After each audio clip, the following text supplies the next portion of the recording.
The statute does require that you prove certain things in order to get past this motion to dismiss. It's not just, oh, we heard this rumor and that rumor, and this guy knows this guy, and this guy put money in this guy's bank account. There's more that is required. President Bush traveled to Ohio with still no action taken on the report he had received from the CIA. Bin Laden determined to strike in U.S. The evidence that we have that we believe that Saudi is responsible. The 9/11 Commission report identifies that most of the funding from al-Qaeda came from Saudi Arabian sources. Also that most of al-Qaeda members were Saudi Arabian. As you know, 15 of the 19 terrorists were Saudi Arabian citizens. A lot of the funding for al-Qaeda, we believe, came from charities that were founded, funded, overseen by the Saudi Arabian government. So a large part of our case is looking at two things. One is the funding for al-Qaeda, where they got the money that they could train, recruit, do everything they had to do leading up to the attacks, and then very specific individuals connected to Saudi Arabia who were in touch with some of the terrorists. The case that we are bringing is a civil case. It is a case for damages and for justice for the victims rather than to punish the wrongdoer. A nation, Saudi Arabia, the United States, any nation, is responsible for the actions of its employees, its agents. If those agents are acting within the scope of their authority, if they're doing the job that they were hired to do. So, for example, if the Saudi agents that we've identified in our case, if the court concludes that they were not acting within the scope of their authority, they were acting outside this, they weren't doing the job that Saudi Arabia wanted them to do, or Saudi Arabia,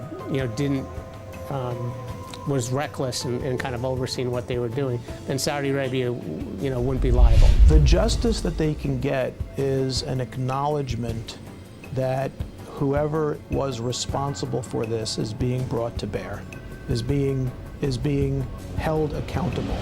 I believe that Saudi Arabia was complicit in the attacks of 9/11, but there should be some sort of financial restitution by the Saudis to those who lost loved ones on 9/11.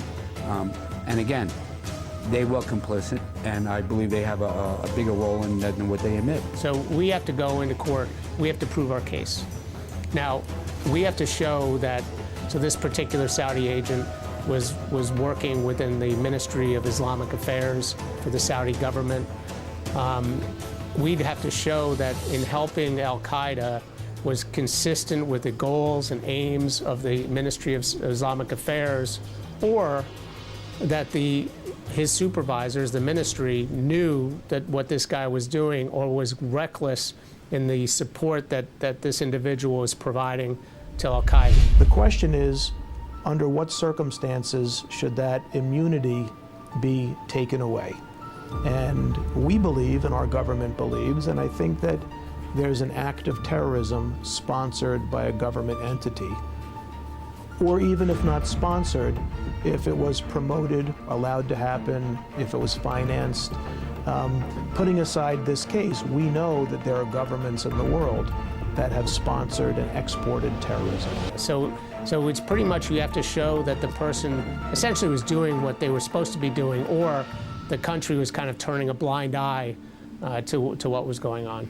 Well, again, 15, 16 out of the 19 hijackers were from their country. They were funded. They followed the money trail. And that's not just me, that's me doing homework. What makes the government liable is when they basically are supporting the goals and aims of the terrorists, funding the terrorists, providing, individuals to help support the terrorists. Anything that can be done to put a cork in that, to dissuade countries or even people from perpetrating these acts, should be pursued. We have to show that Saudi Arabia was more than just that these people work for Saudi Arabia. One thing about me, I don't open my mouth or point the finger at anybody unless I have an accurate detail of what I'm going to say.